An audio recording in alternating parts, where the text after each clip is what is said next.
Good morning, everyone, and welcome to People's Church. Whether this is your first time at People's Church, or you come every week, or anywhere in between, I welcome you. My name is John McClellan, and I'm from the Sunday Services Committee. People's Church is a member congregation of the Unitarian Universalist Association, and part of a tradition of liberal religion. Here, our mission is to be a beloved community, embracing and serving our diverse world. Our speakers today are Karen Tinklenberg and Saeed Abu-Bakr. Karen has been a member of People's Church since 2002. She is a retired nurse and has been active in the peace movement since high school, where she protested the Vietnam War. In 2003, she joined others who called for an end to the war in Iraq. The group stood in front of the federal building downtown and held peace signs. The war lasted several years, and the group organized into Kalamazoo Nonviolent Opponents of War, or NO. 20 years later, she was asked to join the leadership of the group as a member at large and agreed to do so. NO supports peace in the wider world, including banning nuclear weapons and solidarity with Palestinians. Currently, the group has joined other pro-Palestinian protesters to demand a ceasefire in Gaza, release of hostages and political prisoners, and diplomatic solution to the war. Welcome, everyone, and now let us sing.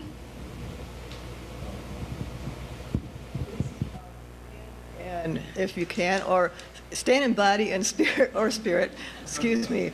And we'll have a short introduction by our instrumentalists, and then we'll start our song, Gonna Lay Down My Sword and Shield. I don't think she's on.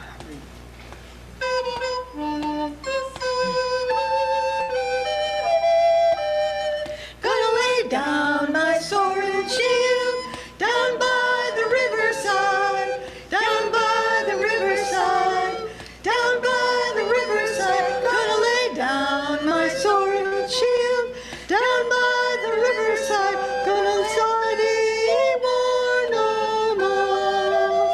I ain't gonna study war no more. I ain't gonna study war no more. I ain't gonna study war no more. I ain't gonna study war no more. I ain't gonna study war no more. Ain't gonna study war no more. Gonna lay down my burden, down by the riverside, down by the riverside, down by the riverside. Gonna lay down my sword and shield, down by the riverside. Gonna study war no more. I ain't gonna study war no more. I ain't gonna study war no more. Ain't gonna study war no more. I ain't gonna study war no more. I ain't gonna study war no more. Ain't gonna study war no more. Gonna shake hands around the world, everywhere I roam, everywhere I roam, everywhere I roam. Gonna shake hands around the world, everywhere I roam. Gonna study war no more. I ain't gonna study war no more. I ain't gonna study war no more. Ain't gonna study war no more. I ain't gonna study war no more. I ain't gonna study war no more. Ain't gonna study war no more.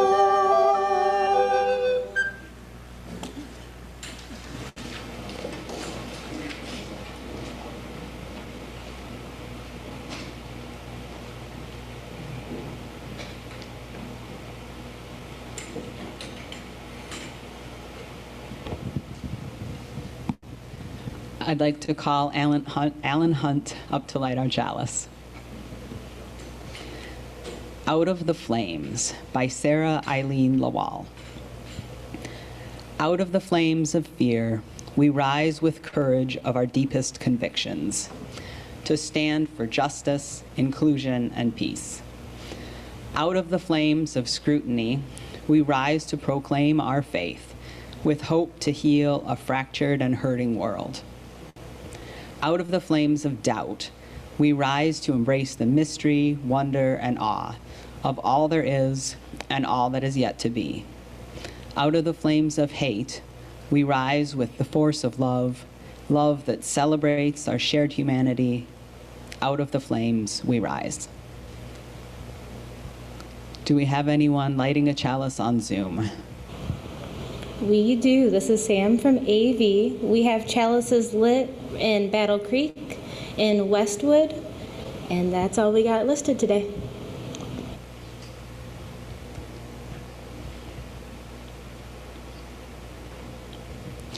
Each Sunday, we take a moment to share with one another the joys and sorrows, concerns, and milestones in our lives.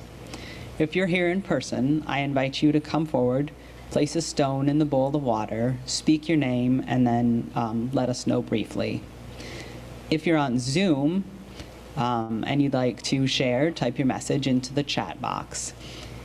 This offering come from Paul Dalzell. The offering we take each Sunday is an opportunity to recommit to this place and to these people. It is as much a ritual as singing together, lighting our chalice, or reciting our words of giving thanks. It is a reminder of that form of love we call generosity. It is how we show that we believe it is important to worship together, to help our community, and to say yes to the values of our faith. The offering will now be received.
Please join me now in giving thanks for all that sustains us. For the countless gifts we each have been given, gifts of life and love and sustenance, we bring these small portions to share in the works of love, which none of us can accomplish alone.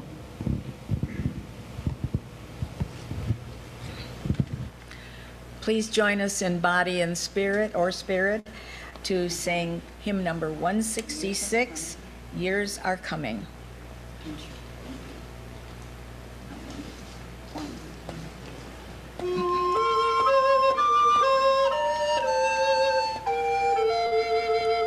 Years are coming, speed them onward, when the sword shall gather rust, and the helmet, lance, and belt shall sleep and rest in silence.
My pocket got caught. Okay.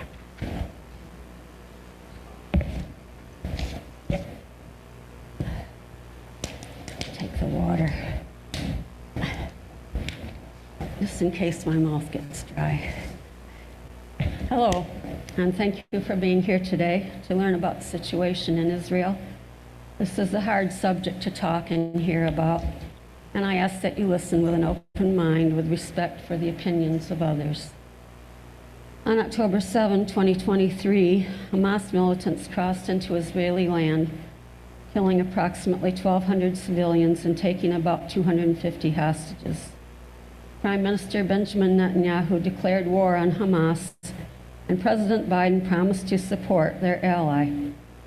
However, conflict between Palestinians and Israelis did not start on October 7. Secretary General of the United Nations, Antonio Guterres, after unequivocally condemning the attacks, went on to say, quote, "The attacks by Hamas didn't happen in a vacuum. The Palestinian people have been subjected to 56 years of suffocating occupation. They have seen their land steadily devoured by settlements and plagued by violence, their economy stifled, their people displaced, and their homes demolished. Their hopes for a political solution to their plight have been vanishing." After the 1967 war, Palestinians were allowed to live on the Gaza Strip, the West Bank of the Jordan River, and East Jerusalem. The strip is about 25 miles long, which is about the distance from here to Paw Paw, and about 8 miles wide, about the distance from here to Portage. Before the war, there were about 2.5 million people living there. Israeli soldiers are stationed at armed checkpoints throughout, making it impossible to go anywhere or do chores without checking an ID card.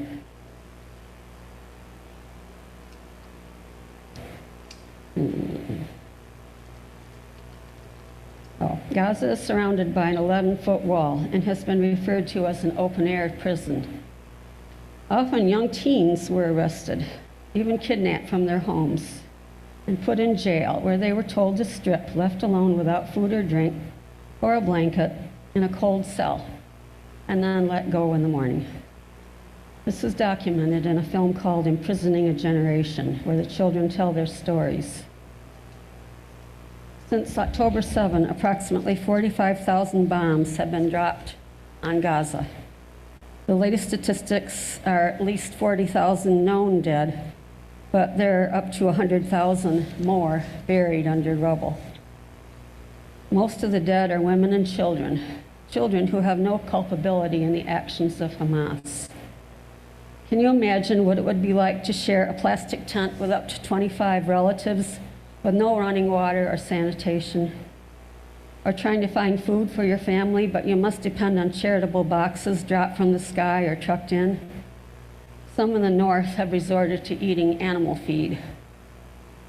Because of poor sanitation, there have been outbreaks of lice, scabies, diarrhea, and now polio. Hospitals, schools, mosques continue to be bombed. There was a school bomb just last week. Can you imagine having to have surgery due to a lost limb and having no anesthesia or even Tylenol? Doctors Without Borders say that is the reality in Gaza. Recently, Israeli Finance Minister Bezalel Smotrich suggested that starvation might be a just and moral weapon until hostages are returned.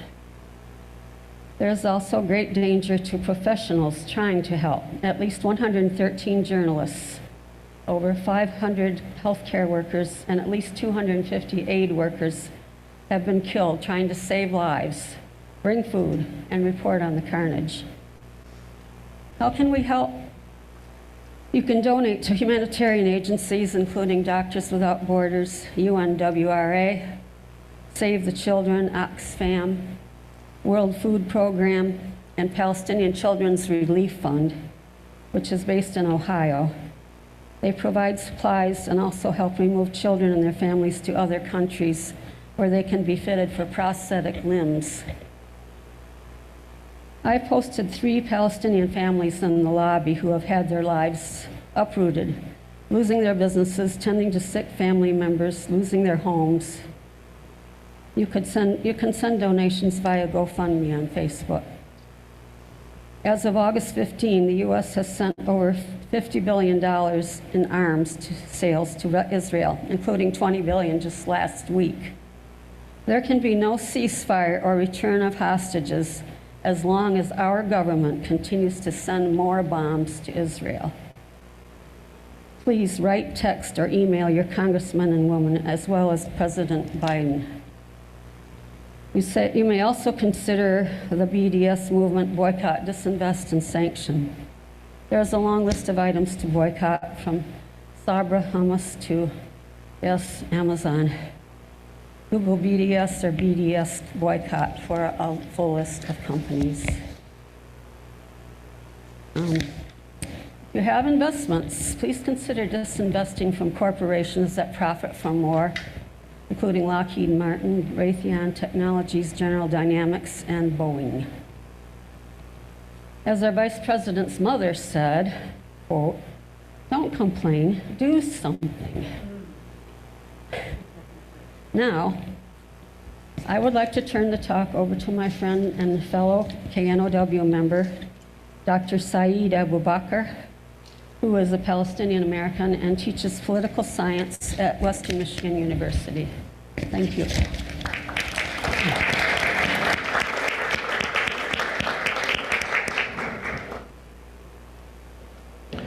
Thank you, Karen, and thank you for inviting me.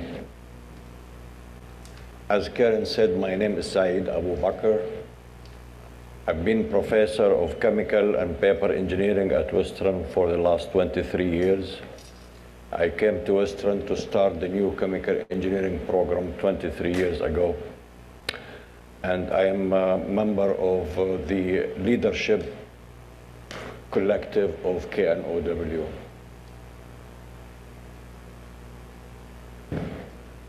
I'm used to 50 minutes presentation, so excuse me, I may not cover all what I want. So Karen covered a lot of what I wanted to say, so I would then just focus on my personal story. Anytime you meet Palestinians, they will tell you that they have sad story behind them. And I am no exception. My parents live in Haifa happily. My dad has good business in olive oil production and yogurt production and cheese, with my mother and 3 children before I was born. On May 7, 1948, my dad and his brother and 2 cousins went to pray Friday prayer, and after the prayer was done, they left the mosque, and there was Haganah, Jewish terrorist with machine gun directing people to the port of Haifa. My father's cousin Hamid refused to move to the port of Haifa, and he was shot dead in front of them. So my father and his brother and the other cousin was forced to go to the port of Haifa, put in a ship, and shipped to Beirut. My mother and 3 children were at home. She has no idea where her husband is. She waited a few days, then she carried the 3 children and walked 20 miles to her parents' house. My family, my father and my mother and sibling started a new life in Jordan as refugees and start to their life again. So as Karen said, this did not start October 7. It started 76 years ago. And discrimination, racism has been going on systematically. Israeli law discriminates against non-Jewish people.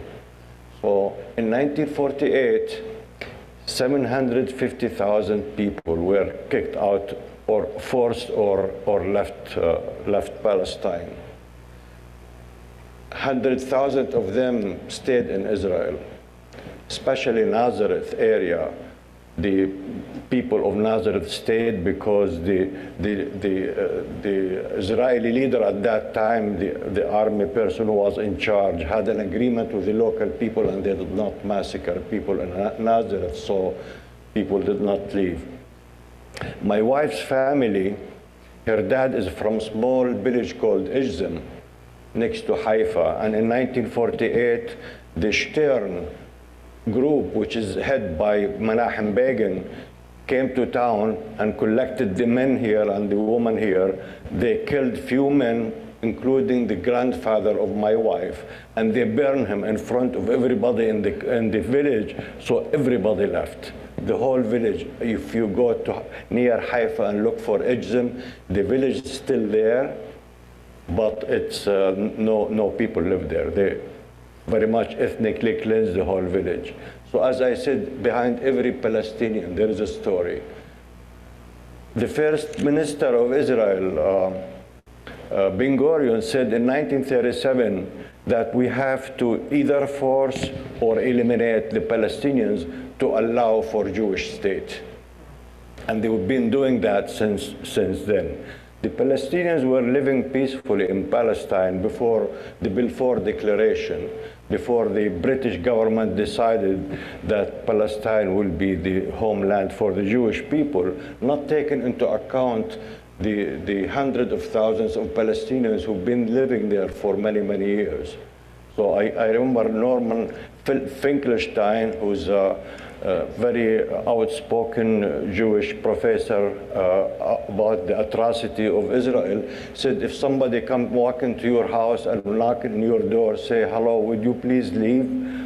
Because according to my book, this is my house, please leave. Would you say, okay, come take my house with the furniture and the pot and pans and everything, like my family left Palestine, they left everything in the house.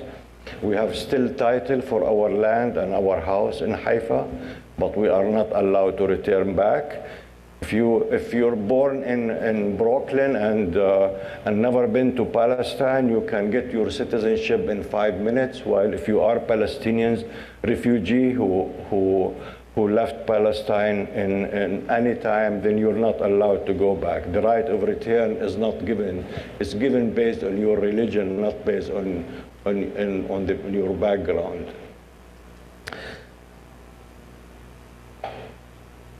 Watching the news every day is just really makes you really sick. You know, humanity is lost, really. Main media does not show the story. There is a woman, young woman called Bisan, B-I-S-A-N. She's from Gaza.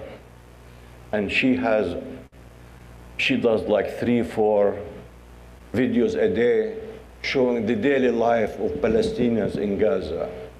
So her name is Bisan, if you wanna follow her on Instagram or something. What you see there is just beyond any humanity. You know, we're here talking about freedom and peace and justice and equality and inclusion. And there, you see every day how US-made bombs, US tax dollars, our tax dollars that we work hard for, are used to kill children. You see a father with a garbage bag with pieces of his son or daughter in the bag going to the graveyard. Gaza become the graveyard of children. We just cannot allow that. How can our government that talk about freedom for all and justice for all do this? We are supposedly to be a free country. We're supposedly to be good human beings, and we are. We are. American people has very, very good value. We teach that, my kids born and raised here, we teach that in elementary school, about respecting other, about respecting a human, about being equal, about everything good. All this morality is gone with our government. Why our government is so bad? Why they're allowing our tax money to kill innocent women and children while why our government is giving billions of dollars to Israel. Israel has free health care, free education, almost zero homeless. Why we are giving this money to do this atrocity that against our value? The reason, the answer is AIPAC, American Israeli Political Action Committee. Let's look at the recent election. Jamal Bowman of New York was defeated by pro-Israel candidate because he was asking ceasefire in Gaza. AIPAC spent $23 million against his campaign, so he will not get nominated by the primary election. Cori Bush of St. Louis, Missouri, $8 million spent by AIPAC to oust her and get another candidate in her place. AIPAC spend hundreds of millions of dollars every year to our congressmen and our senators to give money to Israel and military aid to Israel. American public, all polls show about 70% of people here in this country wants to have ceasefire, and our Congress is 2%. But they're supposed to represent us. How come the public has 70% asking for ceasefire while our representative only 2% of them asking for ceasefire? So I think what to do is we really need to look at our election and make sure that we elect people that represent our moral value. I'm sorry if I took more of my time, but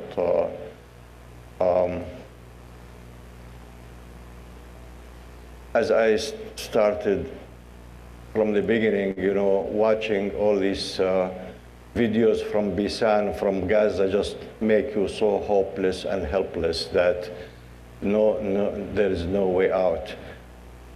The President of the United States of America said, we want ceasefire, and Netanyahu says no. We give them $40 billion in aid, and they have the final word, and there is no accountability. I don't know what to say about that. We teach our children from day one that there has to be accountability to their actions.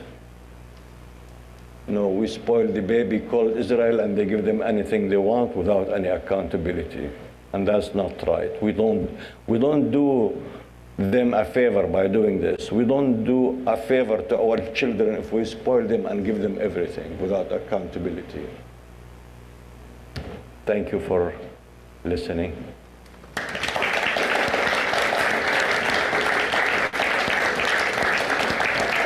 Very good. Thank you.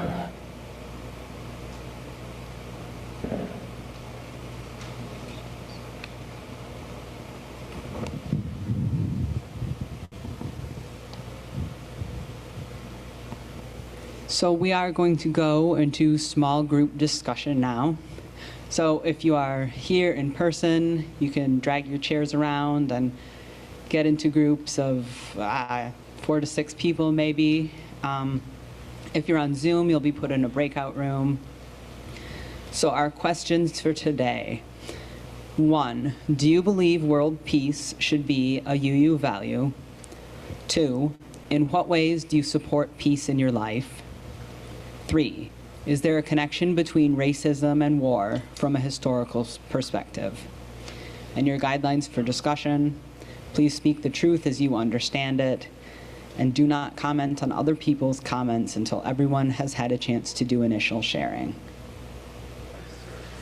I hope you had some good discussions, and we're going to finish up the service with the song, We'll Build the Land. So if you can rise in body or spirit, we can all sing together. The first 3 verses of this song, just the first 3.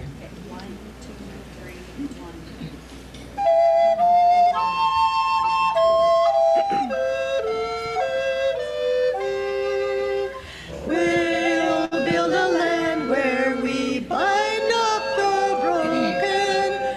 We'll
Go in peace, embraced by the light and warmth of our gathering.